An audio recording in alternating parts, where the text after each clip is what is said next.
Hi and welcome to Movies Suck.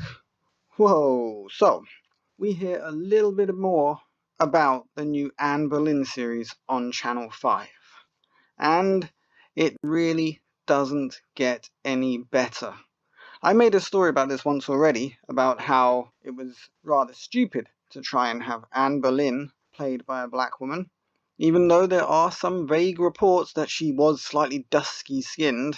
But as I showed previously, this was all complete nonsense as far as how dark her skin actually would have been. It may have appeared slightly darker at the time than normal, but she was still an English girl who was extremely, well, let's say, sheltered from sunlight, as we all are in England, because, well, honestly, there isn't that much sunshine here. We are sometimes blessed, as we are at the moment, with, a little bit of warmth, and the occasional sunbeam will break its way through the clouds and fog, but yeah, usually it's raining.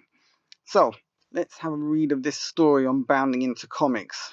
And the story is Jodie Turner-Smith addresses playing race-swapped Anne Boleyn. Even the very idea of that just sounds so monumentally stupid that only some crazy left-wing nutter would actually come up with it. It is just completely insane to take a historical person and then, just mess around with them. Because who cares about history, right? Really doesn't matter. I'm pretty sure that the people who made this really thought that 300 was just a remarkably accurate representation of what happened with the Spartans. From that strange scene with the thing with the swordy arms and all that weird shit that was in 300, I'm pretty sure they think all this stuff is absolutely correct. And all that was completely normal because, well, this is pretty damn stupid. But let's read on a bit further. So, actor Jodie Turner-Smith recently addressed playing a race-swapped Anne Boleyn in Channel 5's upcoming drama series. The actress, who recently appeared alongside Michael B. Jordan in Amazon Studios' Without Remorse, spoke about her role as Anne Boleyn to Radio Times. She claimed, "It's much more approachable and appealing to a contemporary audience when you cast it this way because we are distilling this down to a human experience." What? So what she's saying is it's much better to cast this way so you don't get distracted by the historical accuracy being shown before your eyes. You don't want that to distract you from the words that they say. Has this person ever heard of a book? If I wanted to just look at words, I would read a book. I would read the history of the whole event. Why bother watching it on screen if we're not supposed to pay attention to what's happening? She went on to justify taking the role of the Queen of England and the second wife of Henry VIII. If you ask anyone to watch a film or to observe any art, you are asking them to suspend their beliefs. No. Actually, completely no. When you're representing historical fact on screen, you would expect people to watch it and look at what's actually right and what isn't right. You're not asking them to just watch blindly without listening, paying attention, relating it to anything they know. That's not what you do when you're watching something that's supposed to be historical. You watch it because you're interested in what actually happened back then, represented visually and as it pretty much kind of happened. But if they're saying that you have to suspend their beliefs, then what are we doing? Is this U-571 where we're supposed to believe that it was the Americans and everything that captured the Enigma machine off of that submarine instead of the English? No, that's not quite what we're doing here. This case is supposed to be an example of what actually happened. She's asking us to distill this down to a human experience, but it's a human experience that the person that's going to be representing that person on screen could never possibly have had, because they can't possibly have ever existed in that situation. And it's just a really dumb bit of casting. And you can't help but feel that they did this deliberately because they are deliberately trying to destroy the accuracy and representation in our minds of what actually historically happened. They want to make history irrelevant in the West, essentially. She continued, "I'm aware it's going to be a stretch for some people because they will feel too distracted by that. But I think for a lot of other people who are finally ready to see the world in a different way, they're going to see that this is a human story we are telling, and a fascinating one at that." Yeah, it's obviously going to be very difficult for people to look at the black woman on screen who's being a white woman who was historically real and then try to relate that person to the original person. Yeah, you can see why people are going to be distracted. They're going to be just thinking to themselves, what What the hell is this black woman doing in 15th century England? How did that happen? It's absolutely stupid and nonsense. And it's good to tell these stories. It would have been good to have the story told as accurately as possible, but that's not what they're going for. They're just telling a story. And they can claim it's a human story, but it's going to be partly made up, isn't it? You're going to visually watch something that did happen. Well, to some degree. Obviously, they're taking a lot of license with the storytelling here. The fact that their visual representation isn't meant to relate to that time period really, to me, makes me think that, well, is what they say, are the actions that they present on screen, going to have any relation to that time period? Probably not. So really, who cares? What you're doing here is making entertainment, not historical accuracy, not a historical event, just entertainment. Could be anything. Could be bloody Marvel. Maybe it's just another superhero movie. Obviously no superheroes in this, but you know what I mean. It's not intended to represent history. It's just a story, something that someone's made up, some sort of fiction. The story originally was fascinating, but you're drawing away from that. You're ignoring the fascination of the original story and what actually happened because you're not trying to represent it anymore. And no amount of pandering and nonsense saying, oh, we're trying to make this for people who see the world in a different way. Yes, leftist psychopaths who can't live in reality and don't want to live in reality and don't want to be told about what actually happened in the world. 2021. Great. Turner Smith would also answer whether or not she assumed playing an English queen would not be possible for her. She said, "When I envision the world for myself and what is possible, I don't put limitations on it." Fair enough. Good for her. I previously made a story about cartoon characters being voiced by people who aren't the colour of the actual cartoon character. Oh no! They're not the colour, they're not the religion, they're not that specific race. What a pity. As if the colour of someone whose voice, who's going to be on screen, matters, and that person isn't the same colour as the character they're playing. Doesn't matter. Really doesn't matter. A black man can voice Batman. He can. A black man can voice Superman. He can. Maybe a black man could even play a samurai. So in that way, those things are entirely possible. But this is a visual media. Unless she was going to dress up in whiteface, which honestly, if she was going to play the role, I'd have rather seen her in whiteface to represent the role correctly, and maybe a wig to, give her the correct hair. That would have been better than this. By a long, long way. Alright, it would have been racist, but then this is no less racist doing it the way she's doing it. So, not her fault, she wasn't one to cast herself. She elaborated, "I would never say no one will ever give me this role. I definitely had an awareness that no one had given me a part like that yet, but to me it felt so natural to play a queen. And I'm sure she could have. In Africa somewhere. As some sort of important, maybe Shaka Zulu's queen or something. Although obviously Shaka Zulu can now be played by a white guy, so she probably wouldn't be able to get the role. Maybe they'd make that queen white as well." The Daily Mail would report on more of Turner Smith's comments about the show based off of the print version of Radio Times' interview with her. She specifically claimed the male ego can be quite fragile, while discussing why Henry VIII executed Anne Boleyn. No, Anne Boleyn was actually a very intelligent woman, and I'm sure as queen in a more modern era, she'd have been a very, very good person to have in that role. But for her time period, she just didn't give Henry VIII the male child he wanted. And from what I've read, she was very intelligent, she was very pretty, she was very full of energy, she was vivacious. She had a brother who was an extraordinarily good politician, a great orator. Unfortunately, she did not give Henry VIII a male child, so he moved on. So I'm not quite sure we can say that the male ego was quite fragile. I'm pretty sure Henry VIII's ego was plenty big enough to stamp out anything fragile. I don't think anyone could accuse Henry VIII of being in any way a fragile person. He seemed pretty robust when he got older, didn't he? You can't keep eating that much when you're not exercising enough anymore due to having gangrene or whatever in your leg. Just sometimes you need to turn it down a little bit so you don't explode.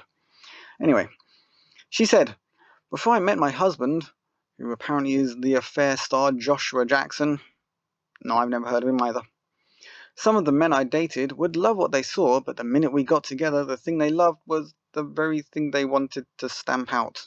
What, her looks? They're like imagining her stamping on their face like 1984? Okay. Not quite sure what the hell she's trying to say there. Well, we know what the hell she's trying to say there. Anyway, "I think that's the mark of any powerful woman, The male ego can be quite fragile. They love how outspoken you are, and suddenly it's, you're speaking too much. Never come across that situation myself, but I imagine that you know how talkative women can be. Sometimes you're just like, yeah, shut up. Let someone else talk for a minute. Like talking to a leftist these days where they just try to shout you down and talk nonsense at you. I'm joking. I always like to hear what women have to say. I like to hear what anyone has to say, as long as it's intelligent and relevant and worthwhile. Or funny. On her character, she stated, Anne, like all women at the time, was trying to navigate the patriarchy. As a mother and woman, that's what makes this story so powerful and interesting. It felt relatable and modern. Yeah, actually, that's not the worst statement you can possibly make. It was an extremely patriarchal society back then. Women were in some ways chattel, although not to the degree that you would have thought. After all, after Henry VIII, we had a queen. After that queen, we had a queen.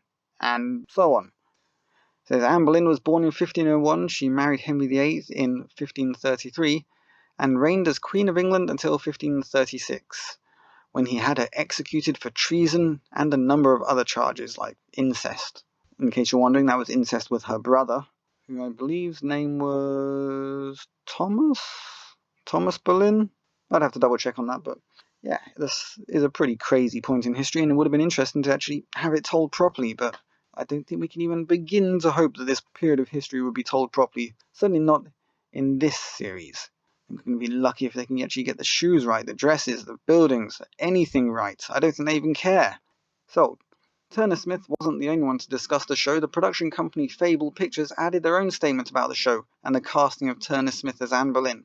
They stated, we're absolutely thrilled to have the magnetic Jodie Turner Smith on board to encapsulate Anne's determination to be an equal among men and to pave a path for her daughter.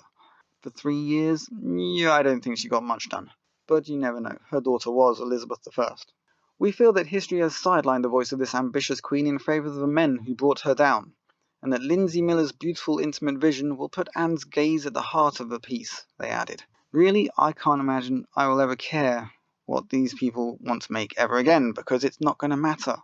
I can't possibly take anything they say seriously. They've not even attempted to recreate this story. They're just talking rubbish and it's not historical. So why bother telling any type of story that's supposedly about that particular character? It doesn't matter anymore.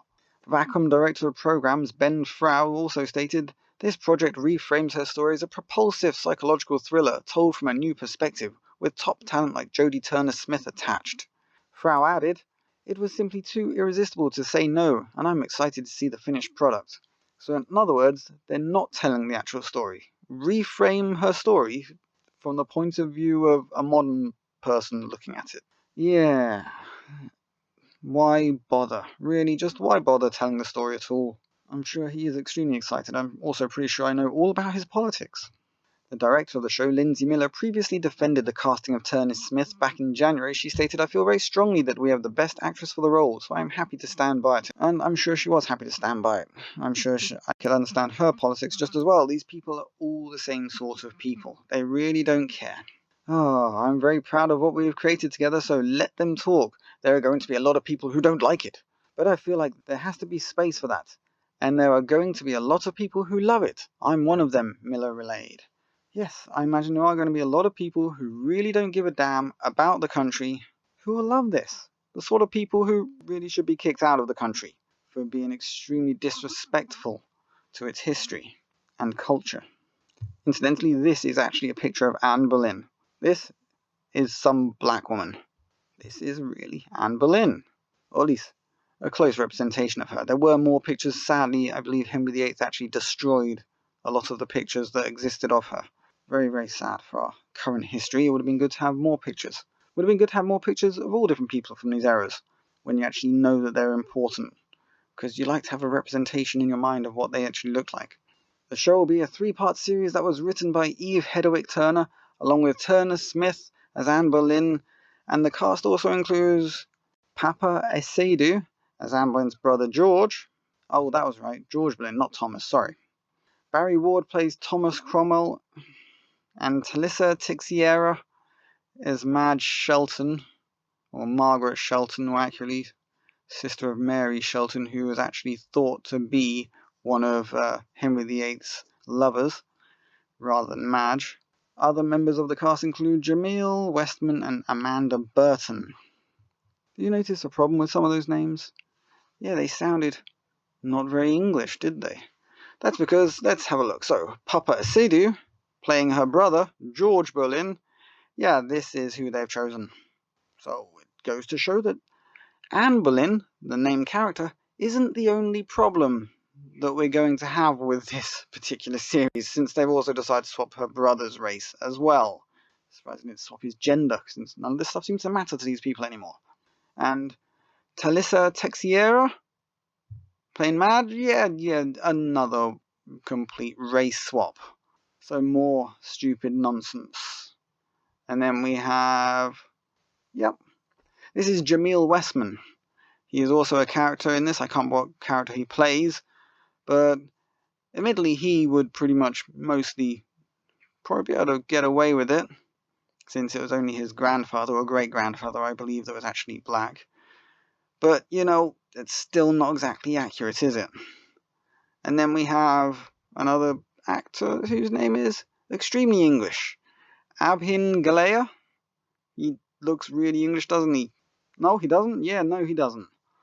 Oh dear. So, there are multiple reasons why this has been done very, very badly, at least visually. And I can't imagine the story's going to be any better either. I've heard word that apparently they're going to get Anne Boleyn to kiss another woman. And then, of course, we have another person who is going to be in this, playing Mary Tudor, I think. And she looks very slightly Asian, doesn't she? That's because she is half Asian. Admittedly, her dad is Irish. Which is another thing about this. I noticed that a lot of the actors are Irish.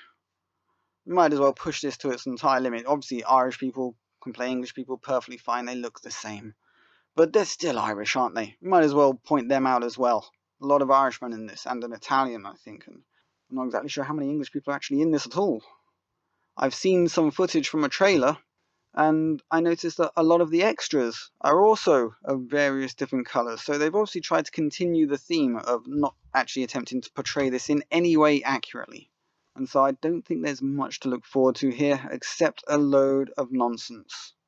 And while I would like to hope they could actually make a decent program here, it's really pretty much irrelevant now, isn't it? Does anyone really care what they're going to be doing when they've changed so much and they've made no attempt to recreate a historical event? Personally, I'm really not at all bothered.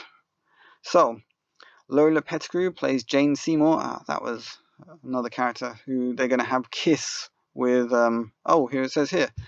Apparently kiss Turner Smith's Anne Boleyn in the shows.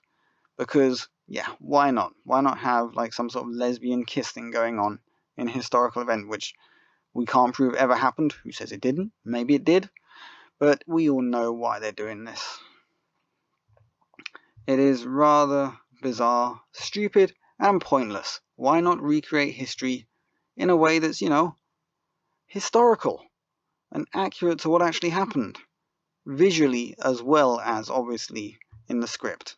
I, for one, am probably going to be giving this a miss. Or maybe I won't, because I really want to report on what a shit show it's probably going to be.